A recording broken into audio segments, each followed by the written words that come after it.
So we can be heroes only, but we gotta be doers too. Hey, what's up, fam? We're back in the studio with Dermel Warren and Jeremy Warren, man. The gospel duo. Well, maybe I should call you guys the dynamic duo.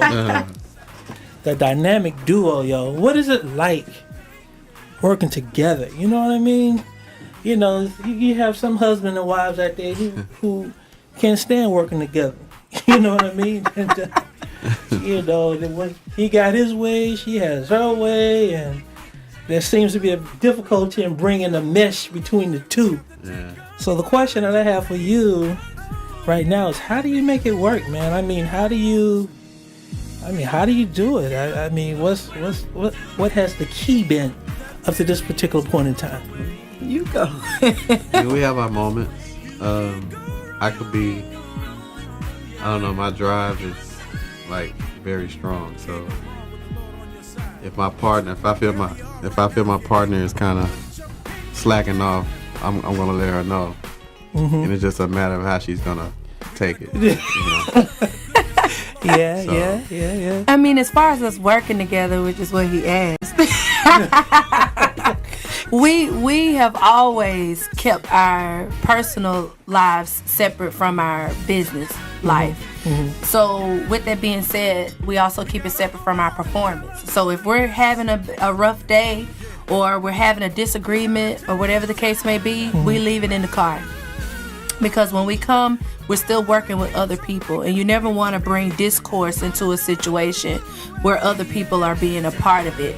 So we don't like to feel that way ourselves. We've been in situations where we worked with couples or worked with people who always brought their significant other with them, right. And then they'll get into an argument right there on the spot in front of us, and then it makes everybody feel awkward. Ike and Tina Turner. Right. So with that being said, we've always done that. We've always been able to keep it separate. So that's the key that works for us, because one, it helps us work well with anybody, because, you know, before we started doing our own thing, we were with Rakeem, and Rakeem always hired us both.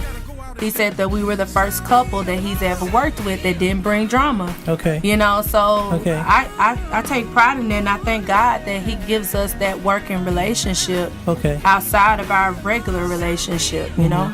I mean, does it, because the both of you are musicians, do you have an understanding for what each other do? In other words, do you have more of an appreciation? Because, you know, sometimes being a musician can be very challenging. Yeah. It can be very time consuming, you know, and sometimes it can be like the drive because of the drive to get things done. I mean, it really can. Well, let's put it this way. It's easy to become consumed. Right. Yes. Yeah. That's true. It's easy. So how do you balance this with family life? Because I mean, you have 3 beautiful kids, 3 beautiful children. You have a new job. Yes. Yeah. And how are you able to balance it? To keep everything afloat. Huh? Yeah. It's challenging, and sometimes I think Jeremy forgets that, because I do juggle a lot, and I juggle a lot by myself, and he only has a few tasks that he has to juggle. But don't get me wrong, his tasks are big. Yeah, most definitely. There may be few in number, but they're really astronomical. So I also have to be mindful of the stress that he has to go along with the task that he has. So when he mentioned about the drive and stuff like that, sometimes he's in his mojo is working, and he can just put those songs out like he's still writing. Okay. And he's writing constantly. And sometimes I don't feel like it, you know, and I'll just be like, I'm tired. I don't feel like it. And then that frustrates him. Yeah. And then it frustrates me sometimes, because I feel like he doesn't understand me and what I'm doing. Yeah. But at the end of the day, we both learn to appreciate each other for our gifts that God gave us, for the goal that we're trying to reach, because we both are trying to reach the same goal, and we're trying to reach it together. So we know what the common goal is and what the ultimate goal is. So that's what we're working towards. We don't have a perfect formula for it, you know, but we take it one day at a time. One day at a time. And, yeah. Do you guys have like a business manager? Not business manager, but a manager who kind of helps you to kind of keep everything together, keep everything in perspective musically, that is?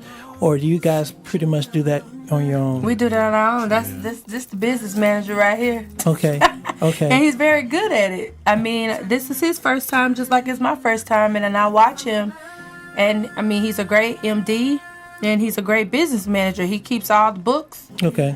He keeps all the stuff in line. He makes sure we have all our receipts, and I don't have to worry about that kind of stuff. Yeah. He's really good about that. Okay. So he keeps us afloat. Right. On the business side. Right. Well, that's very important.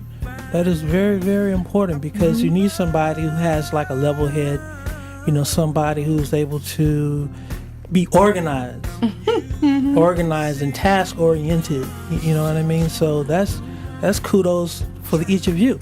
Now, Jeremy, you mentioned that that your music is playing very well and that you're charted. You have charted, on various charts. And I did ask you what are some of the tunes, that people are requesting most. And you say, well, it's basically a representation of the whole album. I guess it depends upon where you go, where you are, so on and so forth.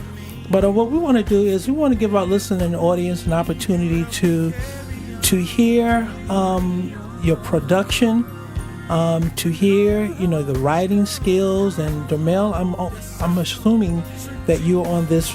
Well, you are on this album. Yes. Yes, you are on this album. All over it. All over the album. Yes. Okay, so the first track that I'm going to play is entitled "No Words Interlude." So Jeremy, just kind of give us a heads up in terms of what does "No Words Interlude" mean? What was the inspiration behind the song, so on and so forth? No Words is just an interlude before the next track called Lost Friends. Okay. I wrote Lost Friends because I lost a lot of friends, that meant a lot to me. Okay. And the way it went down was I still don't understand it to this day. So it was I told Dermel the concept that I was looking for, and chime in anytime. He just told, you was talking. He gave me the concept of what he wanted, and because I've been there, I've been with him, I know what he went through, so I could write for Lost Friends. And then he told me that he wanted an interlude to go before it. So No Words is more or less a chanting between a young lady named Gloria Ryan and I, basically saying that there's no words, because he was telling me that he's still at awe as to how he lost these friends. He don't know what happened. Yeah. They just disappeared. But I always would tell him that friends have their seasons. Some are meant to stay for a lifetime and some aren't. They come and go. Friends come and go, and how long they're here we'll never know. So those are the words that I wrote in that song, and No Words was kind of pretty much setting up the next song. Okay. We played Lost Friends the last time we was here, so I didn't know if you wanted to repeat that. Well, that's okay, because there may be others out there who have not heard it, so we want to give them an opportunity to do so. All right, everyone, listen and enjoy. We have a selection by Jeremy Warren. The song is entitled Lost Friends. Listen and enjoy. Da, da, da, da.